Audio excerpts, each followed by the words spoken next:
December 11th, 1978. John F. Kennedy International Airport, Queens, New York. 3:17 a.m.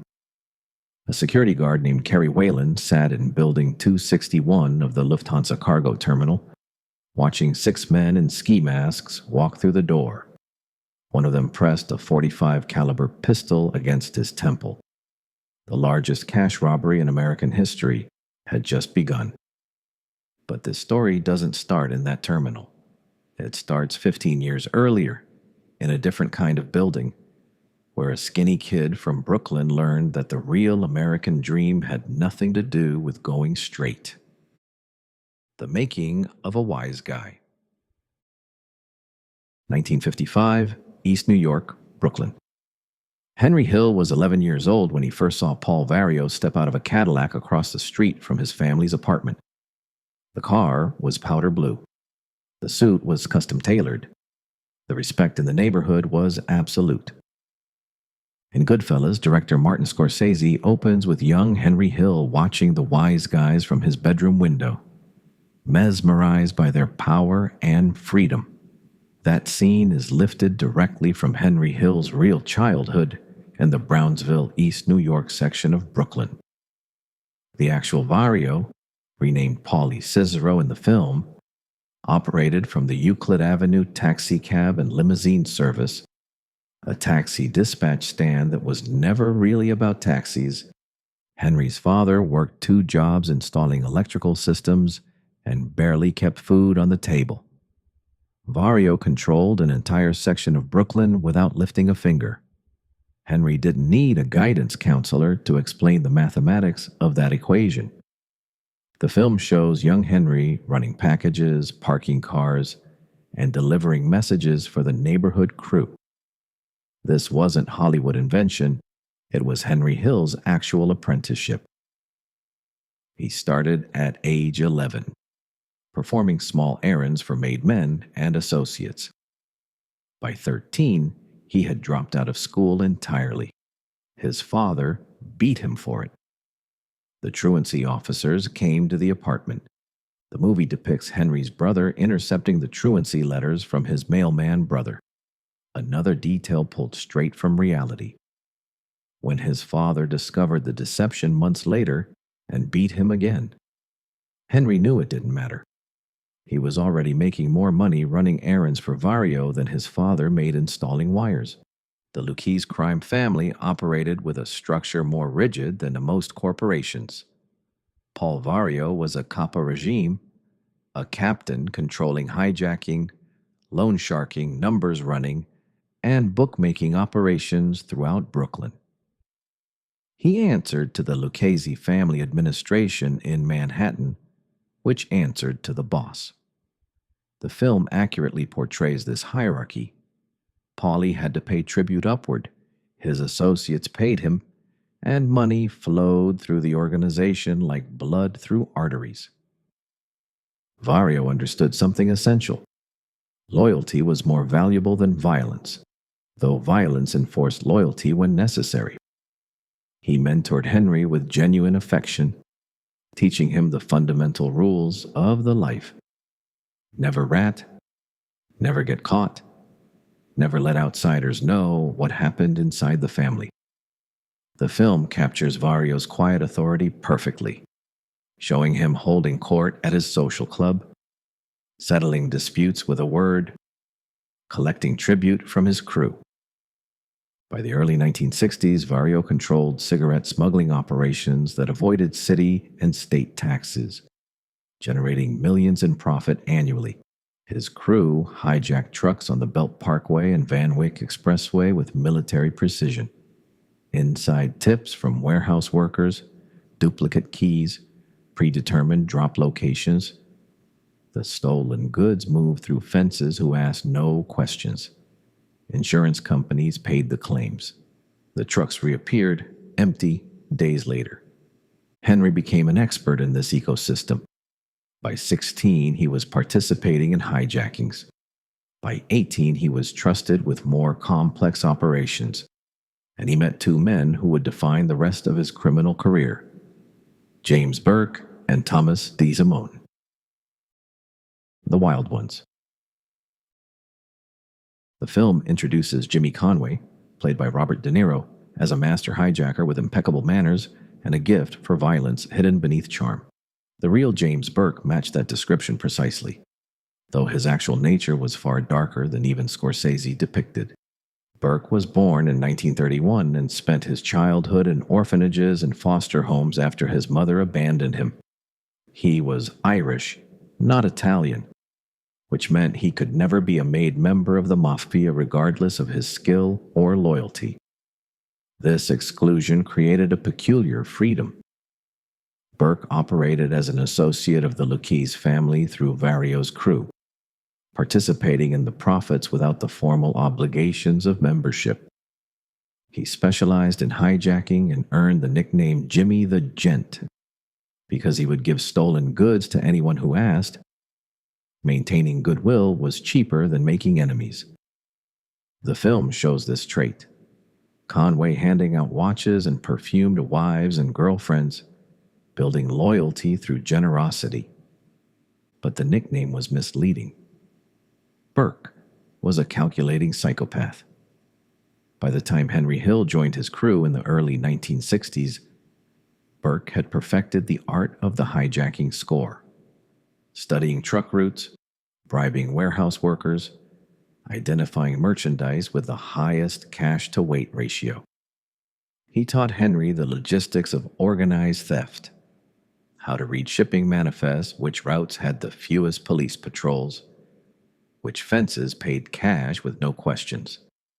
He also taught him something more valuable, how to compartmentalize violence. Burke could kill someone and eat dinner an hour later without a tremor in his hands. Then there was Thomas DeSimone, portrayed as Tommy DeVito in the film by Joe Pesci in an Oscar-winning performance. Scorsese made him shorter than he actually was. The real DeSimone stood nearly 6 feet tall, but captured his volcanic personality with disturbing accuracy. Born in 1950 to a family with deep Mafia connections, DeSimone grew up in the life. His uncle was murdered by the Gambino family in a dispute. Tommy absorbed the culture of violence from childhood. Where Paul Vario used violence as a tool deployed with precision, DeSimone used it as self-expression. He killed impulsively, often over perceived slights that wouldn't register to a rational person. The film's most famous scene, the funny house sequence, is based directly on an incident recounted by Henry Hill. In the movie, Tommy asks Henry what he means by calling him funny. The tension builds as Tommy's face hardens and the table goes silent. Then Tommy laughs and everyone realizes it was a joke, but the violence beneath the surface is unmistakable. Hill confirmed that DeSimone would explode over the smallest provocations. Other mobsters feared him not because he was strategic, but because he was unpredictable. You could navigate around a professional killer like Burke, whose violence served purposes. You couldn't navigate around DeSimone, whose violence served his ego. DeSimone, Burke, and Hill formed a crew within Vario's larger operation. They hijacked trucks, moved stolen merchandise, ran card games, and collected debts with enthusiastic efficiency. The film montage showing their hijacking operations, stopping trucks, unloading cargo, moving goods through fences, mirrors their actual activities throughout the 1960s and early 1970s.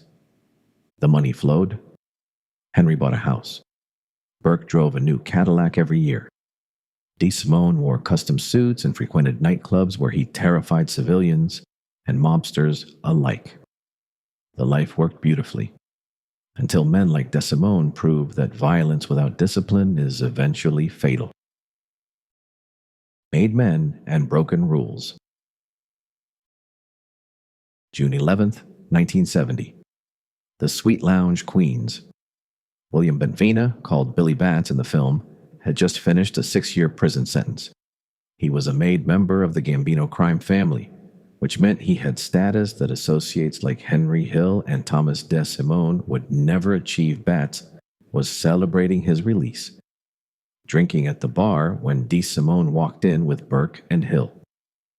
The movie condenses what happened next into a single explosive sequence. Tommy walks over to the bar. Batts recognizes him and makes a comment about Tommy's shining shoes as a kid.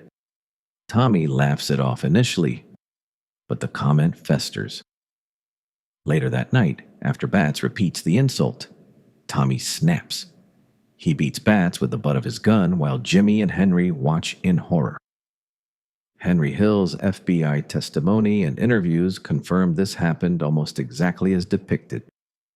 Benvena referenced DeSimone's youth when he worked menial jobs before joining the crew.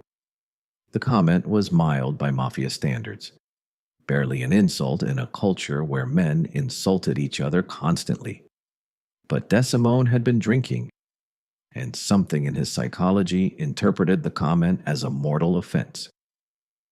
DeSimone attacked Benvena with a pistol, striking him repeatedly in the head. Burke and Hill, recognizing the disaster unfolding, helped subdue Benvena and dragged him toward the back. In the film, they drive him to Tommy's mother's house, a darkly comic scene where Tommy borrows a kitchen knife while his mother serves them food at 2 a.m. The real location was less specific, but the essence is accurate. They drove Benvena, still alive but severely injured, to a location controlled by Burke. The film shows them placing Benvena in the trunk of Hill's car, assuming he's dead.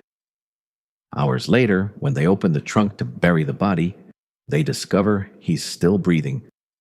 DeSimone stabs him repeatedly while Burke stands nearby. Then Burke shoots him in the head. Hill confirmed every element of this sequence in his testimony. The burial, the panic, the realization that they just killed a made man without permission. All of it happened, and all of it violated the most sacred rule of Mafia conduct.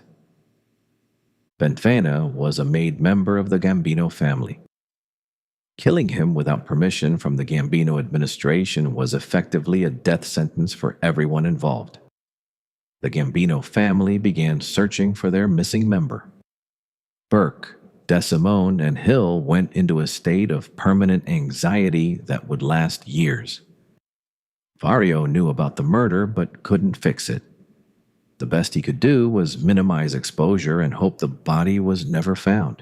In 1975, 5 years after the murder, the property where Benvena was buried was being developed for construction.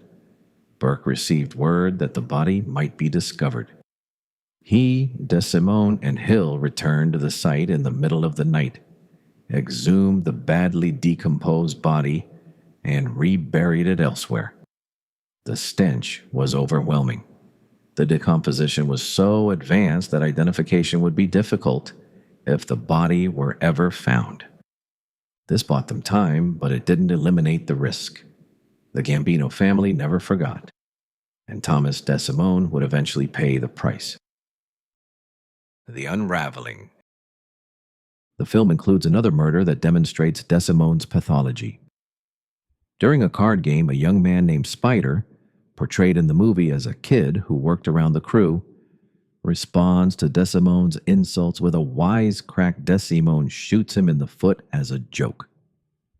When Spider returns weeks later with his foot still bandaged and talks back again, DeSimone shoots him in the chest and killing him. This actually happened. The real victim was Michael Spider Jonko, a teenager who ran errands for the crew. DeSimone shot him during a card game in 1970 for responding to insults with what DeSimone perceived as disrespect. Spider wasn't connected to any family. He was just a kid who worked around the crew. DeSimone killed him for talking back. The film shows Jimmy Conway furious about the murder, not because he cared about Spider, but because the body would have to be disposed of, and the murder created unnecessary risk. Hill confirmed this was Burke's actual reaction. He was a killer, but he was a disciplined killer who understood that every murder generated investigative attention. DeSimone was becoming a liability that even Burke couldn't manage. These murders stacked up like kindling waiting for a match. The NYPD and FBI were already monitoring Vario's crew through surveillance and informants. Every murder created witnesses, evidence, and connections that investigators could follow. Burke understood this reality. Vario understood it. But DeSimone operated on impulse, and Henry Hill was about to make his own catastrophic mistake. Hill began dealing cocaine in the mid-1970s, violating another fundamental rule of the Mafia. The film depicts this through a paranoid sequence showing Henry's daily routine: cutting cocaine, picking up his brother from the hospital, cooking dinner for his family, all while convinced helicopters are following him. Scorsese shoots this sequence with frantic energy, the camera swirling, the edits rapid, Henry's voiceover increasingly manic. Hill's paranoia was justified. The DEA was following him. They were building a case through surveillance and informant testimony. And in 1980, they arrested him on narcotics trafficking charges. The film compresses this sequence, but the essential facts are accurate. Hill was arrested, held on bail, and facing a lengthy prison sentence. Worse, he knew Paul Vario was furious about the drug dealing.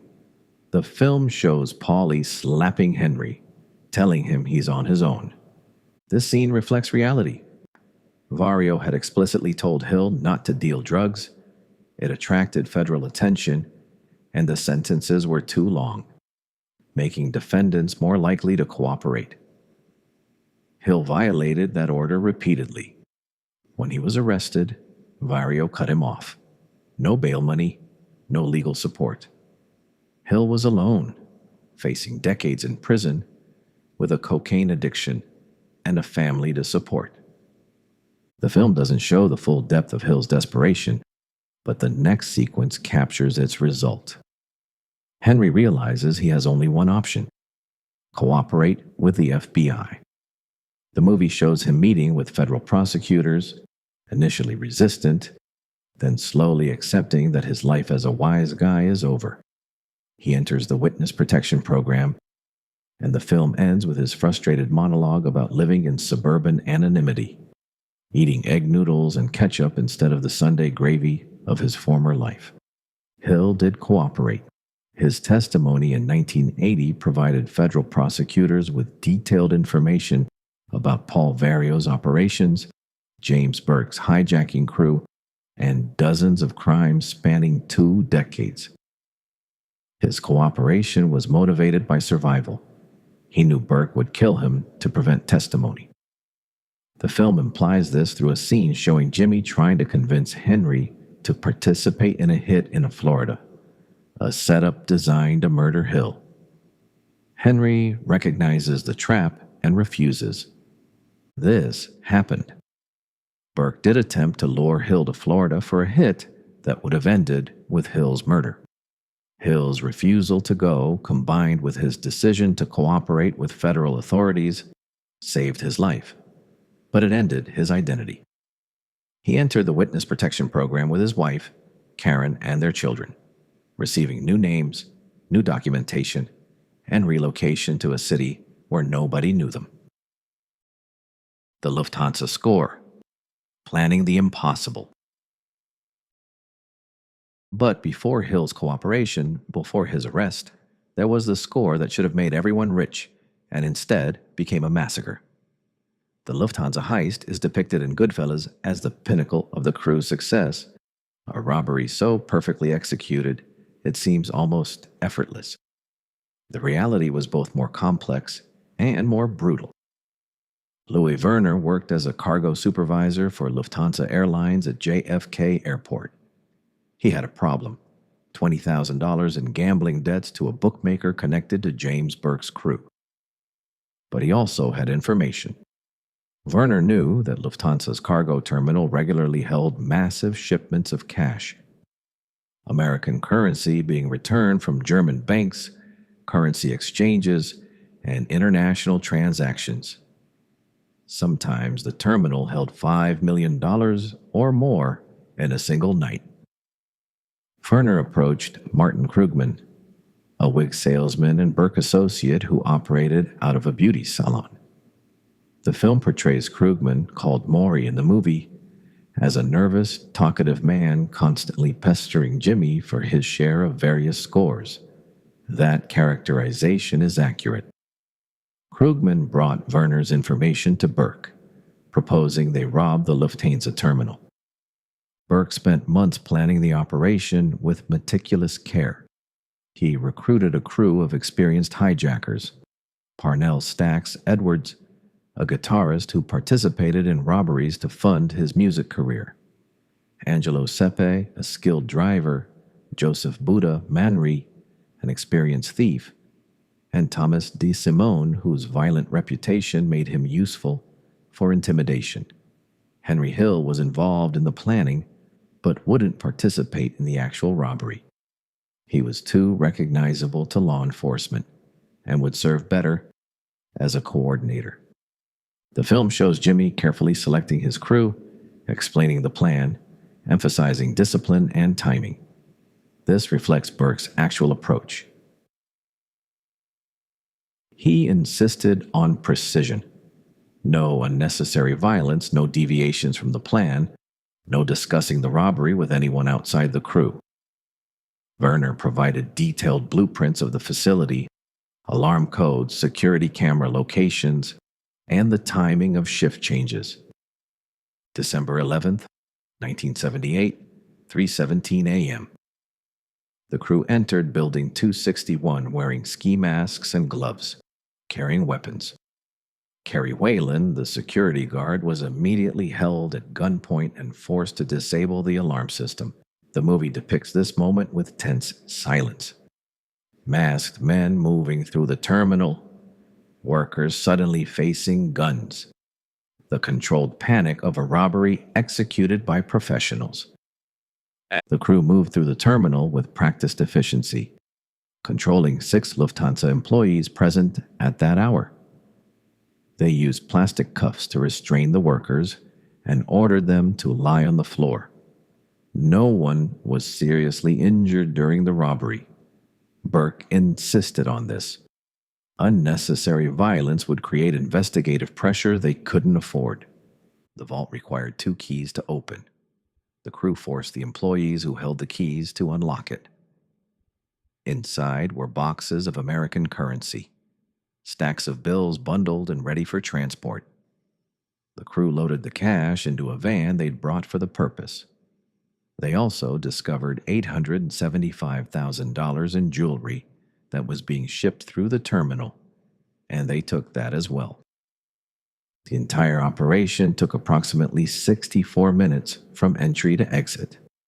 The crew left the terminal with $5 million in cash and $875,000 in jewelry, approximately $23 million in today's currency. It was the largest cash robbery in American history at that time. The film shows the aftermath, the crew celebrating at a diner, Jimmy warning everyone to keep quiet, Henry's voiceover explaining that everyone would become rich beyond their dreams. The mood is jubilant. The score worked perfectly. But the jubilation lasted approximately 72 hours. When paranoia becomes necessity. The film depicts Jimmy Conway's transformation from celebratory to paranoid in a single scene. He meets with the crew members at a restaurant, and one of them has bought his wife an expensive fur coat. Jimmy sees it, and his face goes cold. He told everyone explicitly, repeatedly, not to spend money, not to attract attention, not to do anything that would signal sudden wealth. This scene is based on reality. Burke gathered the crew after the heist and gave specific instructions. Hide your share, don't spend conspicuously, don't tell your wives where the money came from, and above all, don't talk to anyone about the robbery. The FBI would be investigating aggressively, and any unusual spending would draw attention. Several crew members ignored these instructions immediately. Parnell Stacks Edwards was supposed to drive the getaway van to a junkyard in New Jersey, where it would be crushed and destroyed. Instead, he got high, abandoned the van near a housing project, and forgot about it. The van was discovered within days, with fingerprints inside. Edwards' fingerprints were in FBI databases from previous arrests. Within a week, law enforcement knew he was involved. Burke found out and made a decision. The film shows this obliquely. Tommy and Jimmy discussing a problem that needs to be solved. The real solution was murder. On December 18, 1978, 1 week after the heist, Parnell Edwards was found dead in his apartment, shot 6 times. The movie doesn't show his murder explicitly, but Henry Hill's voiceover later mentions that Stacks was killed for failing to ditch the truck. This was Burke's work, eliminating the first weak link in the chain. But Edwards wasn't the only problem. Martin Krugman, the man who brought the job to Burke, began demanding his share of the proceeds. The film portrays this through several scenes of Maury pestering Jimmy, asking when he'll get paid, growing increasingly agitated. Jimmy placates him, promises the money is coming, tells him to be patient. Krugman disappeared on January 6, 1979. His body has never been found. FBI investigators and Hill's testimony both indicate that Burke murdered him to avoid paying his share and to eliminate another potential witness. The film shows Jimmy suggesting they go for a drive. Maury hesitating, recognizing something wrong but unable to act on his instinct. The movie fades to black, leaving the murder implicit. Burke's logic was brutal, but rational from his perspective. Every participant in the heist was a potential informant. Every person who knew about the robbery was a person who could be arrested, pressured, and convinced to testify. The Lufthansa heist had generated massive federal attention. FBI agents were interviewing hundreds of airline employees, tracking financial records, surveilling known criminals. The pressure would only increase. Burke's solution was systematic elimination. The film depicts this through a montage set to piano music. Bodies discovered in cars, dumpsters, vacant lots. The sequence is haunting, showing the gradual destruction of the entire crew through Burke's orchestrated paranoia. The real murders followed this pattern exactly. Louis Werner, the airport insider who provided the information, was arrested in January 1979 and eventually convicted based on evidence linking him to the planning. But most of the crew never made it to arrest. Joe Manry, one of the robbers, was found shot to death in the front seat of his car on May 16, 1979. His wife, Fran Manry, was found strangled in the same vehicle. Angelo Cipi and his girlfriend, Joanna Lombardo, were found shot to death on July 18, 1979. Paolo Licastri, an associate who helped fence the jewelry, was found murdered in 1979. The film compresses these murders into a rapid sequence, but the reality stretched across months. Burke was methodically eliminating everyone connected to the heist. The jewelry was particularly problematic. Stolen jewelry is harder to move than cash because pieces can be identified. The fences who handled the jewelry became targets. Anyone who knew anything became a target. Henry Hill watched this happen from the periphery. He hadn't participated in the actual robbery, which saved his life temporarily, but he knew too much. The film shows this through a scene where Jimmy suggests Henry should come with him to Florida to take care of a problem. Henry realizes it's a trap. If he goes, he'll be murdered. His wife Karen begs him not to go, understanding the danger even without fully knowing the details. This happened. Burke did attempt to lure Hill to Florida in 1979. The pretext was vague: help with a job, an opportunity to make money. Hill recognized it as a death trap and refused. His refusal created a tense stalemate. Burke couldn't kill him in New York without making the murder obvious, but he also couldn't trust him to remain silent. The Weight of a Made Man. The film's timeline compresses events, but one murder had occurred years before the Lufthansa heist, and it would destroy Thomas DeSimone. Remember Billy Batts, the made man DeSimone murdered in 1970? The Gambino family never stopped searching for him. They knew he disappeared after being seen with DeSimone and Burke's crew. They knew it wasn't a voluntary disappearance. Made men don't abandon their families without explanation. They suspected murder, but they needed proof, or at least confirmation. The film ends with Tommy DeVito thinking he's about to be made, inducted as a full member of the Lucchese family. He dresses in his best suit, excited about the ceremony that will elevate his status. Jimmy and Henry congratulate him. They genuinely believe it's happening. The ceremony is scheduled for January 14th, 1979. Tommy walks into a house expecting to be made. Instead, he's murdered. Just an empty room and Henry's voiceover explaining that Tommy was killed in retribution for Billy Batts. This is exactly what happened to Thomas DeSimone. On January 14, 1979, he was scheduled for his making ceremony with the Lucchese family.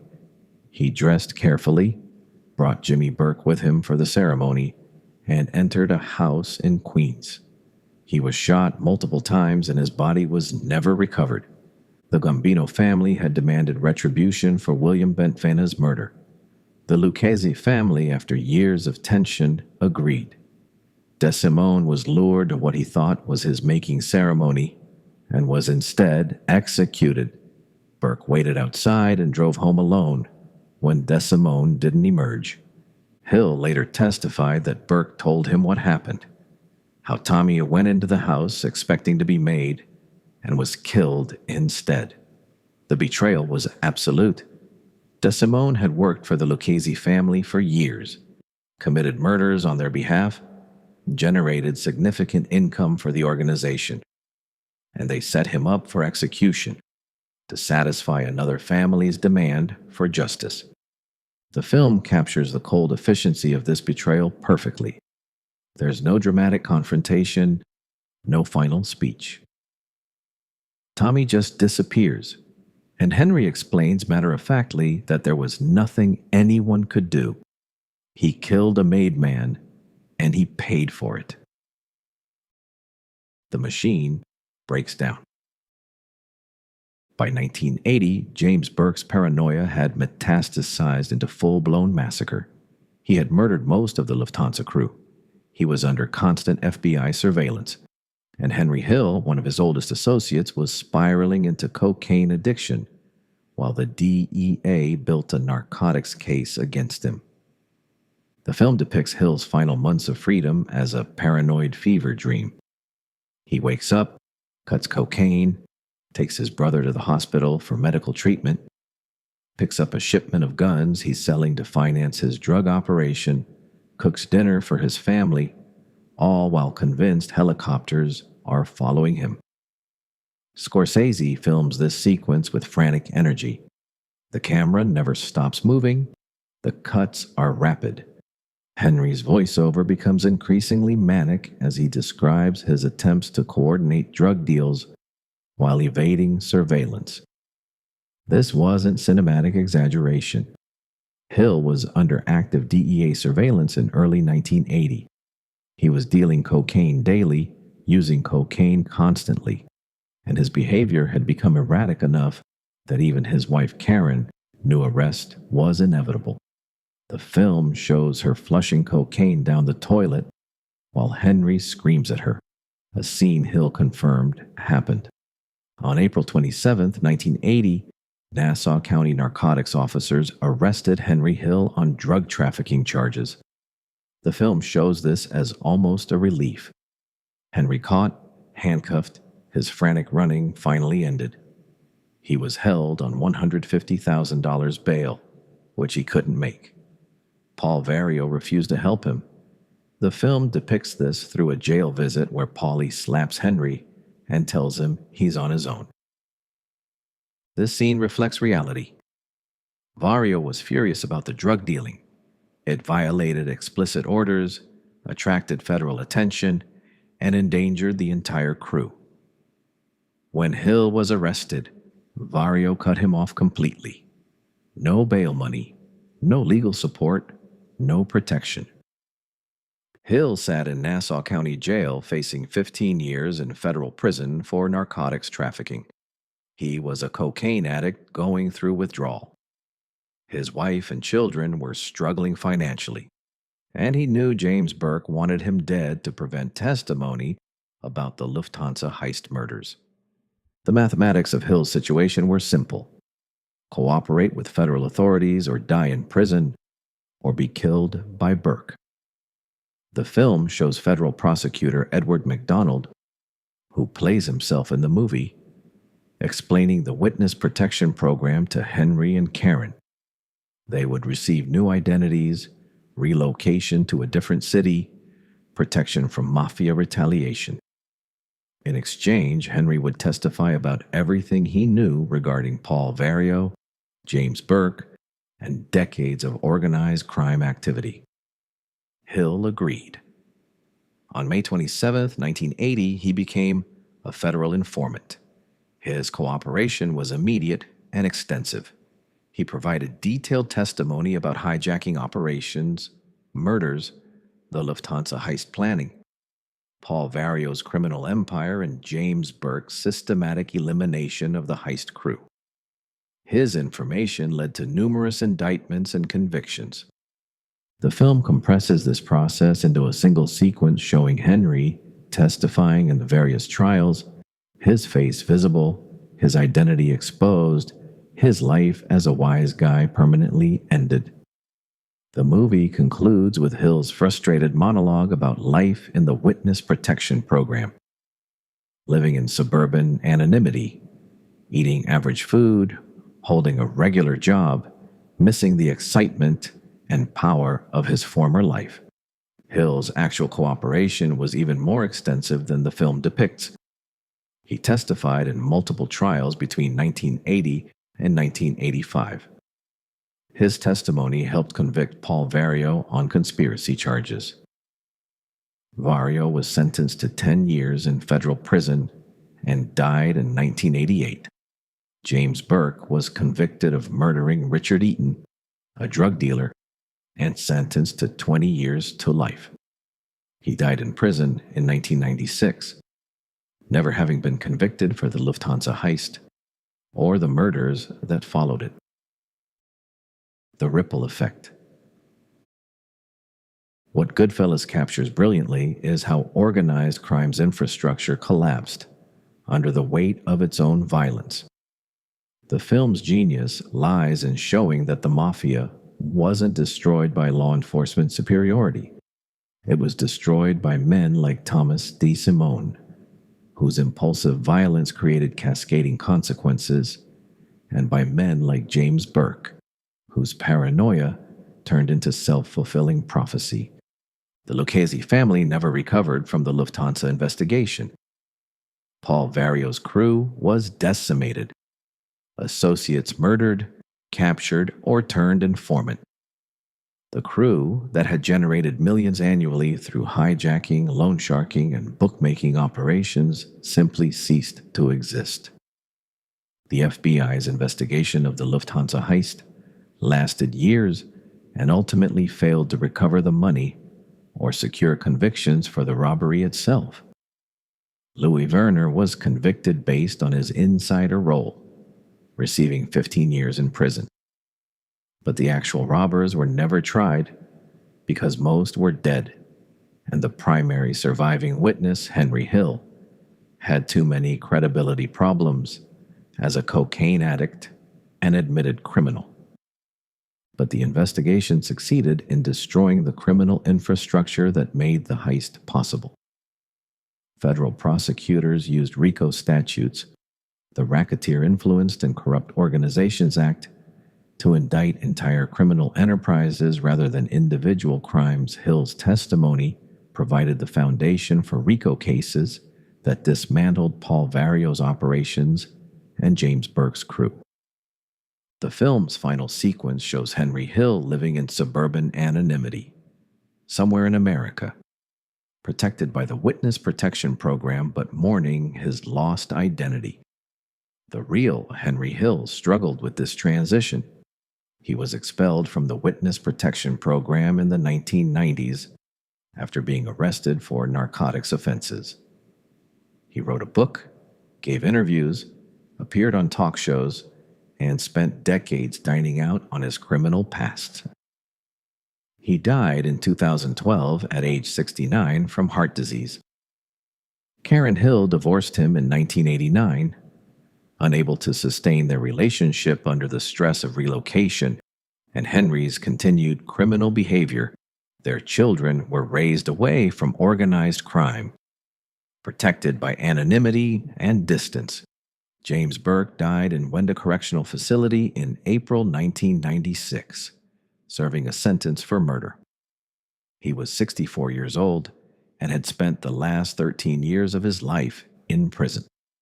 He never faced charges for the Lufthansa heist or the murders of the crew members he systematically eliminated. The bodies were never found. The evidence was circumstantial. Burke maintained silence about the heist until his death. Thomas DeSimone's body was never recovered. His family held a memorial service, but there was no body to bury. The FBI believes he was murdered by the Gambino family with Lucchese approval. His remains disposed of to prevent any investigation. He was 28 years old when he was killed, having spent his entire adult life in organized crime. What the film reveals. Goodfellas premiered in September 1990 to critical acclaim and immediate recognition as one of the greatest crime films ever made. Roger Ebert gave it 4 stars. The National Board of Review named it the best film of the year. It received 6 Academy Award nominations, including Best Picture and Best Director. But the film's power lies not in its awards, but in its accuracy. Scorsese based his screenplay on Nicholas Pileggi's book, Wise Guy, which was itself based on extensive interviews with Henry Hill. The dialogue contains actual quotes from Hill's testimony and FBI transcripts. The scenes are reconstructed from Hill's memories and corroborated by FBI investigation records. The funny house scene with Tommy DeVito, arguably the most famous sequence in the film, is taken almost verbatim from an incident Henry Hill described. DeSimone did make a joke like that, turning a casual comment into a psychological torture session that demonstrated his capacity for explosive violence. Other mobsters confirmed Hill's account. DeSimone was known for that exact behavior, jovial one moment, homicidal the next, with no warning or rational trigger. The Billy Batts murder scene, including the discovery that Batts was still alive in the trunk hours after the beating, matches Hill's FBI testimony. The detail about Tommy's mother serving them food while they borrowed a kitchen knife isn't Hollywood invention. It happened, and it reveals the surreal normalcy that coexisted with extreme violence in their world. The Lufthansa heist sequence accurately reflects the planning, execution, and aftermath of the actual robbery. The timeline is compressed. The film shows events over weeks that actually occurred over months. But the essential facts are accurate. Burke did plan meticulously. The crew did execute the robbery with professional precision. And Burke did systematically murder the participants to eliminate witnesses. What Goodfellas doesn't fully capture is the scope of the carnage Burke created.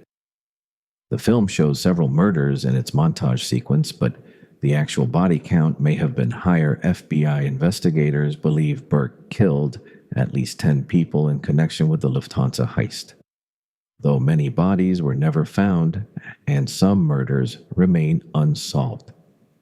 The film's restraint actually undersells the reality.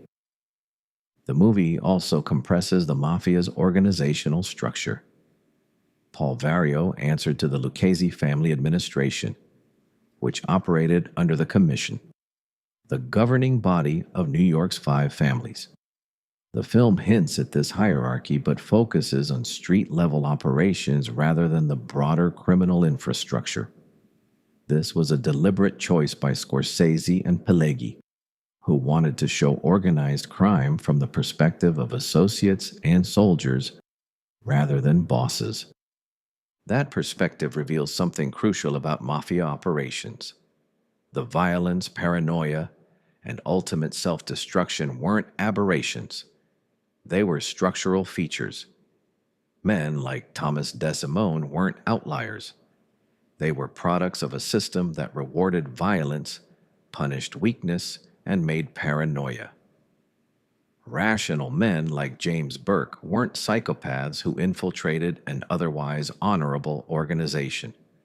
They were the organization using murder as a management tool. The Witness Protection Calculus. The film's ending resonates because it shows the price of survival. Henry Hill saved his life by cooperating with federal authorities, but he destroyed his identity.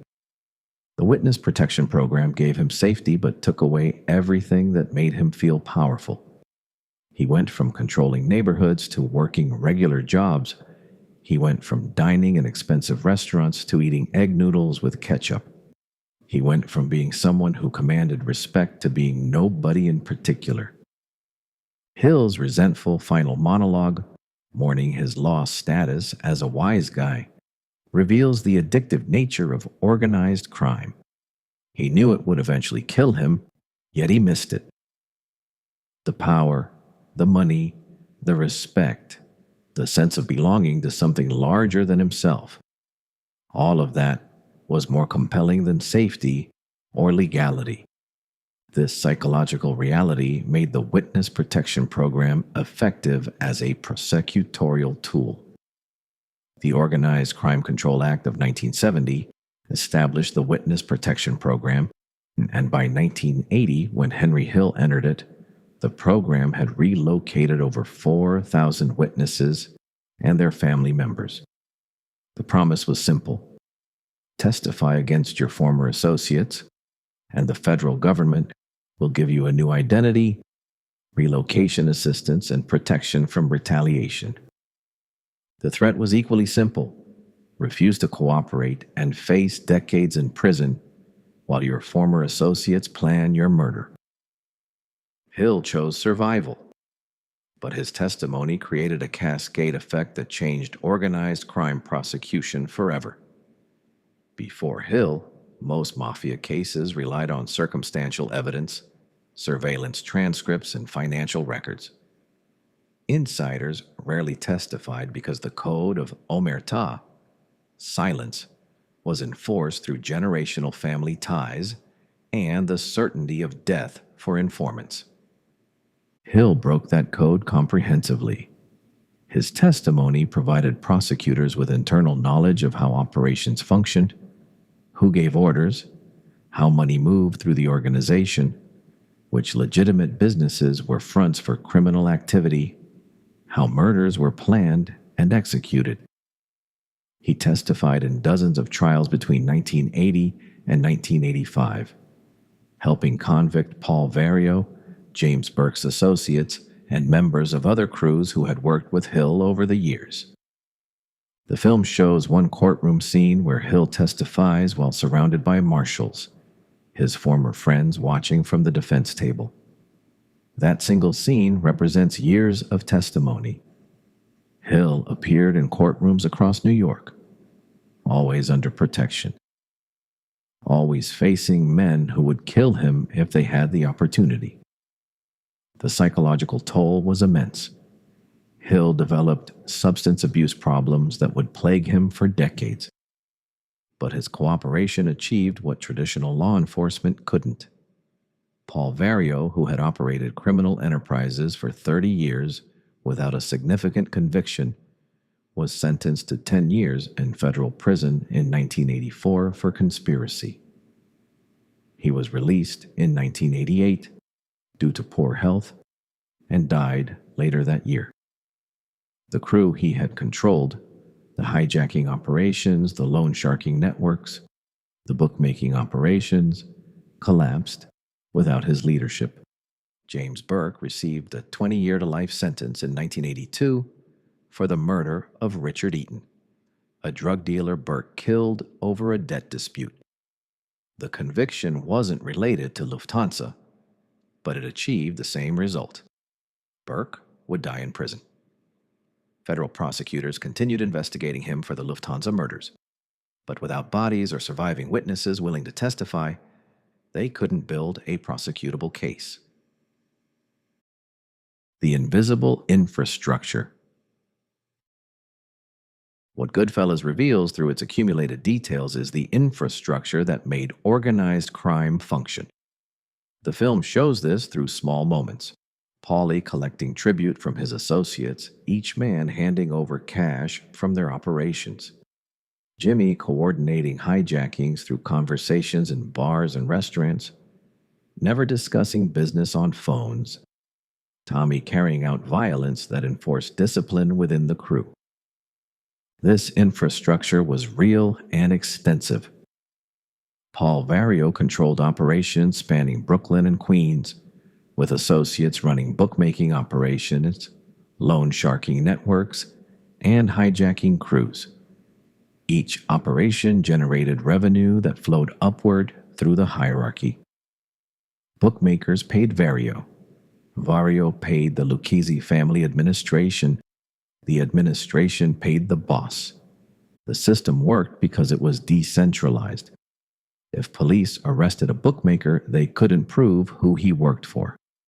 The connection was verbal agreements and cash payments. If FBI agents surveilled Vario, they saw him meeting with various associates but couldn't prove what was discussed. The infrastructure was designed to resist prosecution, but it was also fragile. The system depended on loyalty enforced through family ties, neighborhood relationships, and the certainty of violent retaliation for betrayal. When Henry Hill broke that loyalty, the infrastructure collapsed. His testimony revealed the connections between operations, the chain of command, the financial flows. Prosecutors could suddenly prove what had been obvious but unprovable: that Vario controlled criminal enterprises, that Burke orchestrated murders, that the Lucchese family sanctioned these operations. The film captures this fragility in its final act. As Hill testifies, we see the crew's operations shut down. The social clubs are raided, the associates are arrested. The infrastructure that seemed permanent and powerful simply dissolves once someone inside decides to talk. The cocaine variable.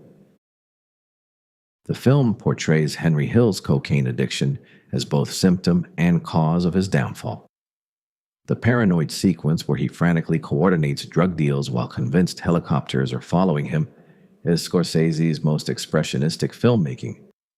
The camera never stops moving, the editing is frenetic, the soundtrack layers multiple songs and sounds until the effect is overwhelming. This stylistic choice reflects reality. Hill's cocaine use in the late 1970s escalated from recreational to addictive.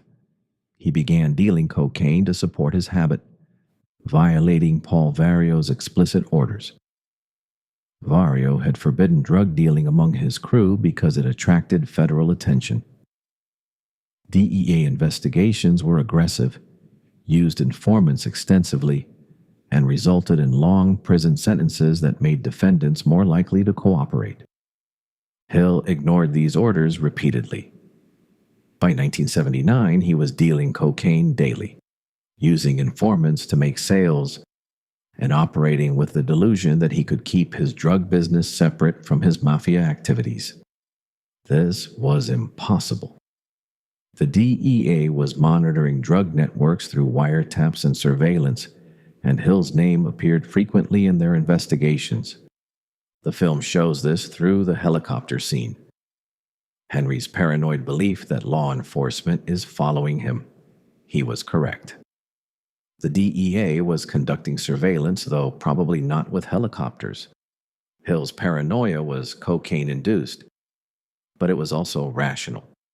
He was committing federal crimes while associated with a mafia crew that was under investigation for the largest cash robbery in American history. On the day of his arrest, April 27, 1980, Hill had cocaine in his car, guns he was selling to finance his drug operation, and a brother who needed medical treatment at a hospital. The film shows this as a dark comedy of errors, with Henry trying to coordinate multiple illegal activities simultaneously. While his paranoia intensifies, this actually happened. Hill was arrested with cocaine, firearms, and enough evidence to guarantee a lengthy federal sentence. His cocaine addiction also made him vulnerable to Burke's manipulation. The film shows Jimmy trying to convince Henry to go to Florida, ostensibly to take care of business. Henry's wife, Karen, immediately recognizes it as a trap. If Henry goes, he'll be murdered. But Henry, desperate for money to support his drug habit and facing abandonment by Vario, almost accepts. Only Karen's intervention stops him. This scene reflects how cocaine addiction compromised Hill's judgment. Burke was offering him money and inclusion at a time when Hill felt isolated and desperate. Without Karen's clear-eyed understanding of the danger, Hill might have walked into his own execution. The women who saw everything. The film gives significant screen time to Karen Hill, Henry's wife, showing her gradual awareness of what her husband actually does. Early in the movie, she's seduced by the lifestyle, the money, the respect, the excitement of dating a wise guy. Later, as violence escalates and Henry becomes involved in drug dealing, Karen recognizes the danger, but feels trapped by her marriage and financial dependence. The real Karen Hill confirmed this arc in interviews. She married Henry in 1965 when she was 22 years old and initially enjoyed the lifestyle they lived in. A nice house, had money for expensive clothes and vacations, and Henry was generous with his criminal proceeds. But by the mid-1970s, Karen understood that Henry's activities would eventually result in his arrest or death. The film includes a scene where Karen confronts Henry with a gun after discovering his affairs with other women. This happened. Karen Hill actually held a gun to Henry's head in their home. Furious about his infidelity, Henry talked her down, but the incident revealed the violence bubbling beneath their domestic life. Karen also understood more about Henry's criminal activities than most mafia wives. The culture enforced separation between criminal business and family life. Wives weren't supposed to know details, and husbands weren't supposed to discuss business at home. But Henry's cocaine addiction and erratic behavior broke down these boundaries. Karen knew he was dealing drugs. She knew about the Lufthansa heist. She knew Burke was killing crew members. When Henry decided to cooperate with federal authorities, Karen made the same choice. The film shows FBI prosecutor Edward McDonald explaining the witness protection program to both of them, and Karen accepting despite knowing it meant abandoning her entire life, her family, her friends, her identity. The real Karen Hill confirmed she entered the program voluntarily, understanding it was the only way to protect her children and survive Henry's choices. The film doesn't show this, but Karen struggled enormously with life in the witness protection program. She was relocated multiple times as Henry violated program rules. She eventually divorced him in 1989. Unable to sustain their marriage under the stress of relocation, financial instability, and Henry's continued criminal behavior, she raised their children away from organized crime and maintained anonymity for decades after leaving the program. The prosecutor's perspective. The film briefly shows federal prosecutor Edward McDonald, who plays himself in the movie, explaining the witness protection program to Henry and Karen. This scene is significant because McDonald was the actual prosecutor who convinced Hill to cooperate, and his presence in the film adds authenticity. McDonald worked for the Organized Crime Strike Force, a specialized unit within the U.S. Attorney's Office focused on dismantling Mafia operations. The strike force was established in the 1970s as part of the federal government's escalating campaign against organized crime. Prosecutors in the strike force had resources that local district attorneys lacked: federal jurisdiction, RICO statutes, witness protection, and coordination with FBI organized crime units. McDonald's pitch to Hill was straightforward: testify against Paul Vario and James Burke, provide detailed information about their operations, and the federal government would protect Hill and his family from retaliation.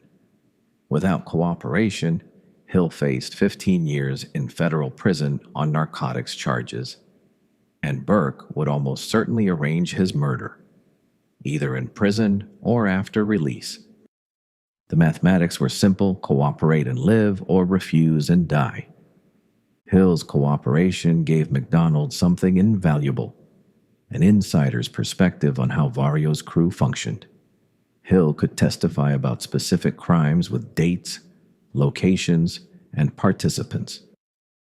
He could explain how the hijacking network operated, identifying the warehouse workers who provided tips, the fences who bought stolen merchandise, the corrupt officials who looked the other way.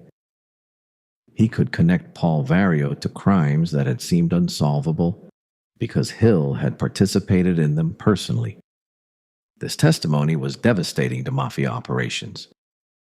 Before Hill, prosecutors had to build cases using surveillance, wiretaps, and financial records, evidence that demonstrated criminal activity, but often couldn't prove who gave orders or controlled operations. Hill's testimony provided direct evidence of command structure, decision-making, and criminal conspiracy.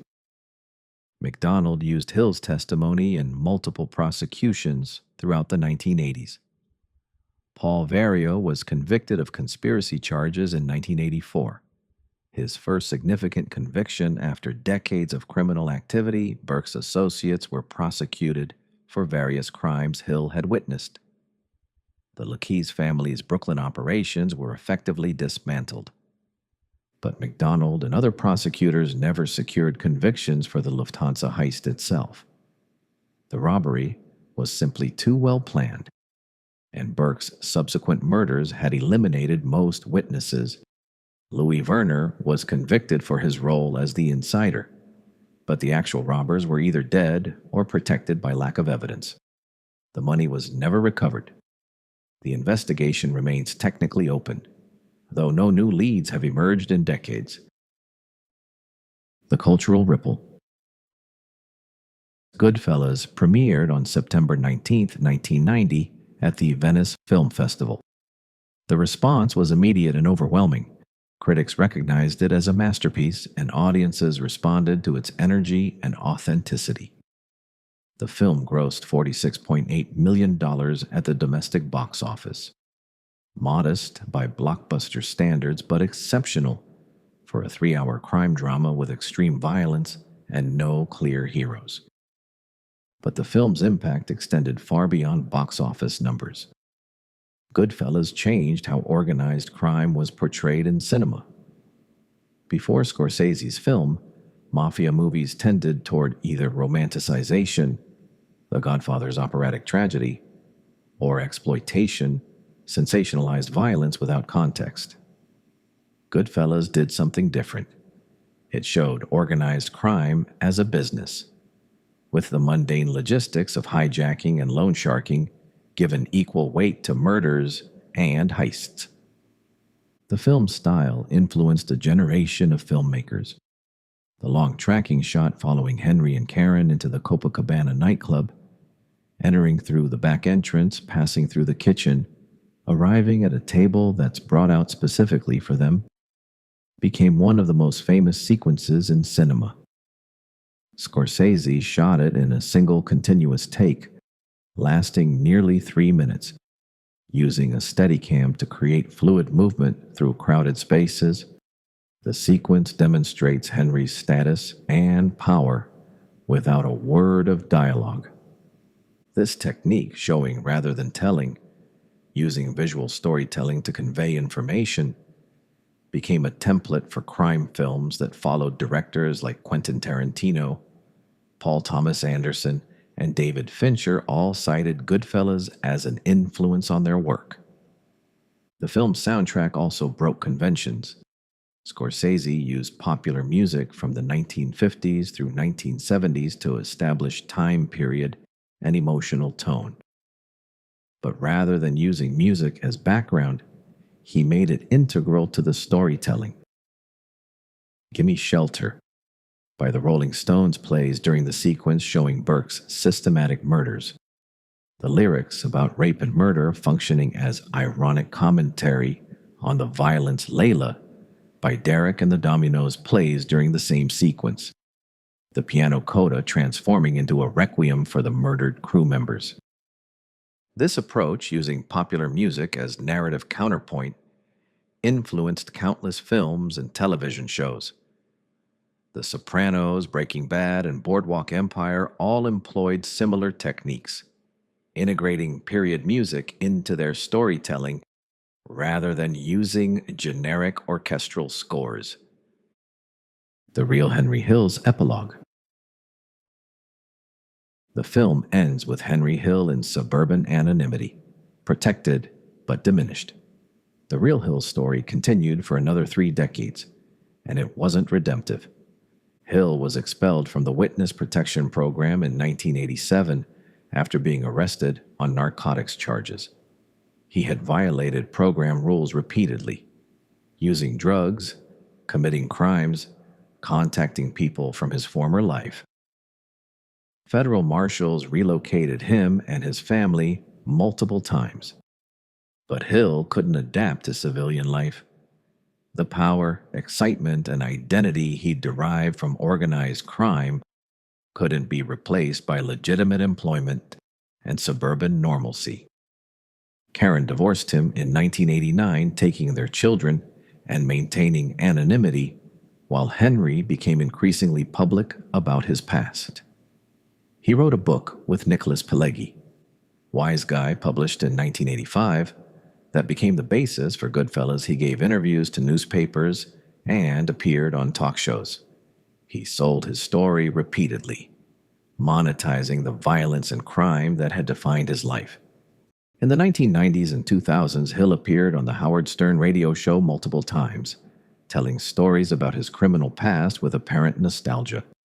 He started a website selling Mafia memorabilia.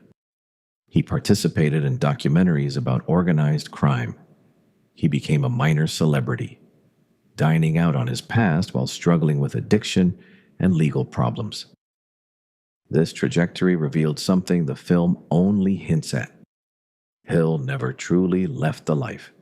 He couldn't commit crimes anymore. He was too well known, too surveilled, but he remained psychologically connected to his identity as a wise guy. The fame and attention he received for discussing his criminal past provided a substitute for the power and status he'd lost. Hill was arrested multiple times after leaving witness protection: for drunk driving in 1996, for assault in 2005. He struggled with alcohol and drug addiction throughout his later life. He gave conflicting interviews, sometimes expressing remorse for his crimes, other times seeming to celebrate the violence and theft he'd participated in. He died on June 12, 2012, at age 69 from heart disease. His death received significant media coverage, not because of his criminal career, but because of Goodfellas. The film had transformed him from a federal informant into a cultural figure. His life story known to millions who had never heard of Paul Vario or James Burke. The Mafia's transformation. The broader impact of Hill's cooperation and the Lufthansa investigation extended far beyond individual prosecutions. The case demonstrated that RICO statutes, the Racketeer Influenced and Corrupt Organizations Act passed in 1970, could dismantle entire criminal enterprises rather than just prosecuting individual crimes.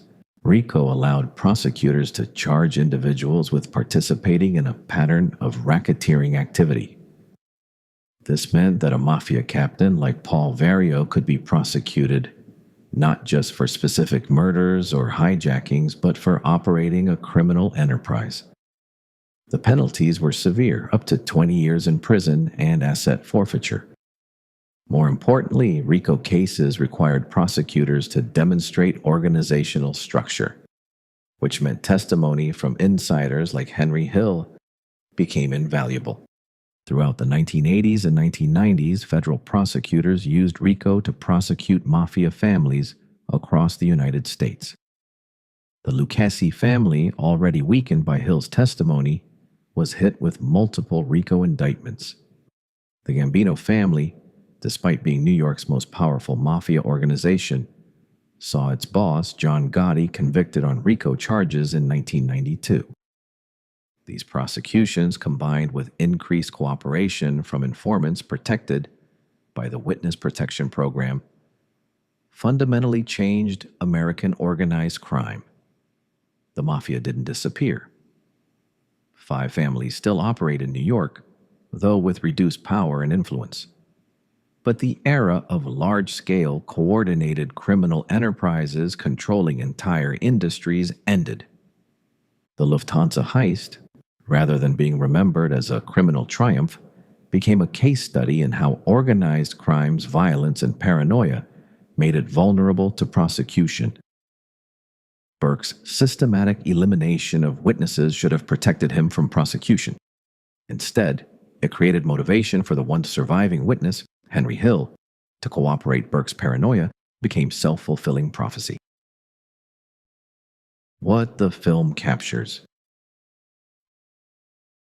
Goodfellas works as both entertainment and documentary because it refuses to romanticize organized crime, while also refusing to reduce it to simple morality. The film shows the seductive appeal of the wise guy lifestyle. The money, the power, the sense of belonging to something larger than yourself. Young Henry's fascination with the men across the street is understandable. Who wouldn't want respect, wealth, and freedom from conventional employment? But the film also shows the inevitable costs.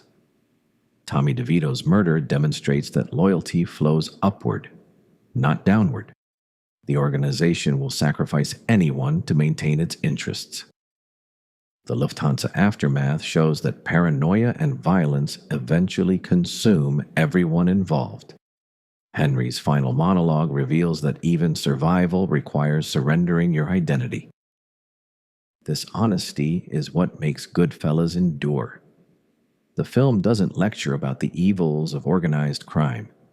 It shows how the life functions, how men are drawn into it, and how it ultimately destroys them. The violence isn't stylized or glorified. It's brutal, often random, sometimes darkly comic in its absurdity. The murders happen quickly, without dramatic buildup, because that's how murders actually happened in Burke's crew. The film's structure mirrors Hill's experience. The first act shows the appeal and excitement of joining the Mafia.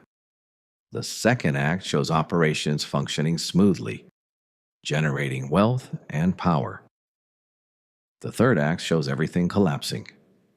DeSimone murdered, The Lufthansa crew eliminated, Hill arrested, and forced to cooperate. This arc isn't Hollywood formula.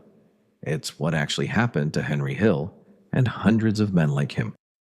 Scorsese and Pileggi made deliberate choices about what to include and what to omit. They didn't show the full extent of Burke's murders after Lufthansa. The film's montage compresses events that stretched across months.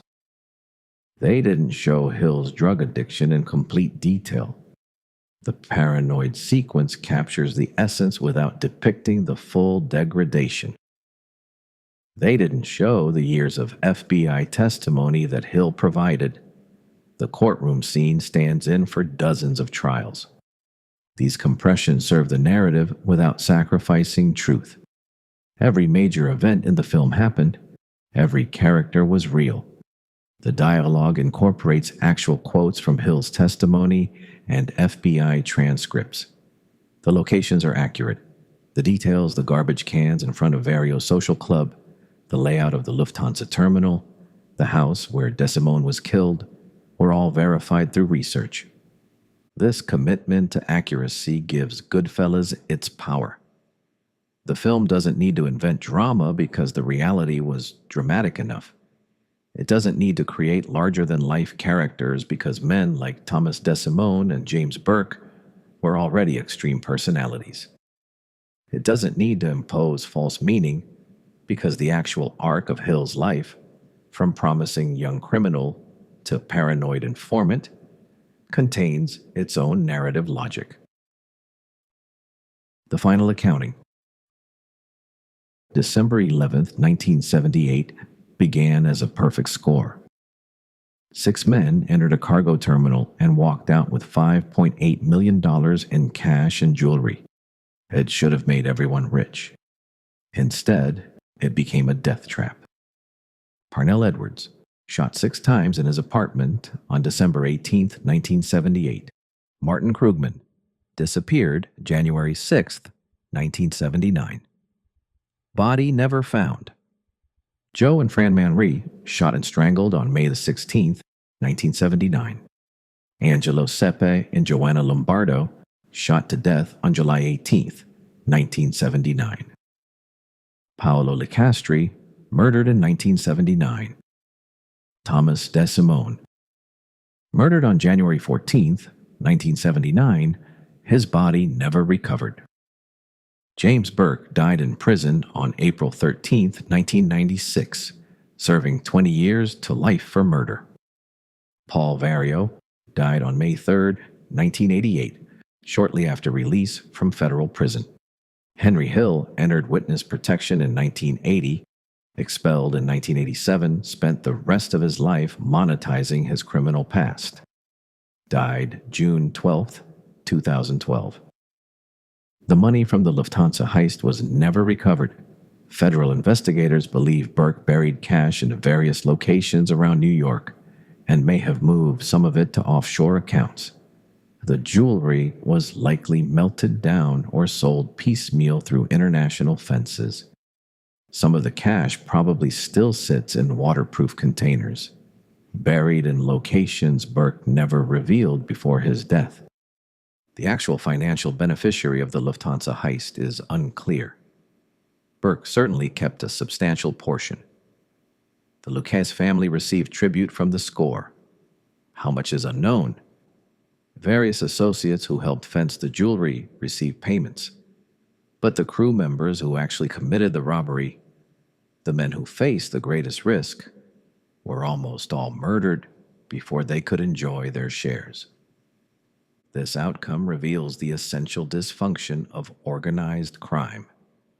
The heist worked perfectly from a logistical standpoint. The planning was meticulous. The execution was professional. The crew escaped without injuries or immediate identification, and yet the score destroyed everyone involved because the organization couldn't tolerate witnesses, couldn't distribute money without creating visibility, and couldn't trust its own members. Burke's paranoia was rational. Every participant in the heist was a potential informant who could be arrested and pressured to testify. But the murders created exactly what Burke feared: a surviving witness, Henry Hill, who had every reason to cooperate with federal authorities. If Burke had simply paid everyone their shares and maintained discipline, the crew might have survived. Instead, his preventive violence guaranteed destruction. The last word. The final line of Goodfellas belongs to Henry Hill. After his monologue about life and witness protection, the egg noodles and ketchup, the loss of power and respect, he looks directly at the camera and shrugs. "That's the hardest thing," he says. "Today, everything is different. There's no action. I have to wait around like everyone else." Then he smirks. Can't even get decent food. This ending is perfect because it refuses redemption. Hill isn't sorry. He doesn't express remorse for the violence he participated in, or the lives destroyed by organized crime. He's just frustrated that he can't be a wise guy anymore. The appeal of the life, the action, the power, the sense of being special, was so strong that even decades of paranoia, violence, and ultimate betrayal couldn't extinguish his longing for it. This is what Goodfellas captures that other crime films miss. The seductive appeal isn't just about money. It's about identity, belonging, and the intoxicating feeling of being above ordinary rules. Young Henry, watching wise guys across the street, wasn't just seeing wealth. He was seeing men who commanded respect, who operated with their own code, who seemed free in ways his father, working 2 jobs, barely surviving, would never be. The tragedy is that the freedom was illusion. The respect was enforced by fear. The code existed to protect the organization, not its members. And the men who seemed powerful were actually trapped in a system that would eventually consume them, through rival families, paranoid bosses, or federal prosecution. Henry Hill survived by betraying that system. He outlived Burke, Vario, DeSimone, and most of the crew. But his survival required surrendering the identity that had given his life meaning. He lived in anonymity, protected but diminished, mourning the loss of a life that would have killed him. The real-life events that inspired Goodfellas aren't a morality tale with clear lessons. They're a demonstration of how human psychology, the hunger for respect, the seduction of power, the addiction to excitement, can override rational self-interest. The men in Vario's crew knew the life was dangerous. They knew most wise guys ended up dead or imprisoned. They knew the organization would sacrifice them without hesitation. And they did it anyway, because for a time, they were somebody. They commanded respect. They had money and power. They lived outside the conventional rules that constrained ordinary people, until the rules caught up with them, until the paranoia became unbearable, until the violence they'd inflicted on others circled back to consume them. December 11th, 1978. 6 men walked into a cargo terminal and stole $5.8 million. It was the perfect score, and it destroyed everyone involved.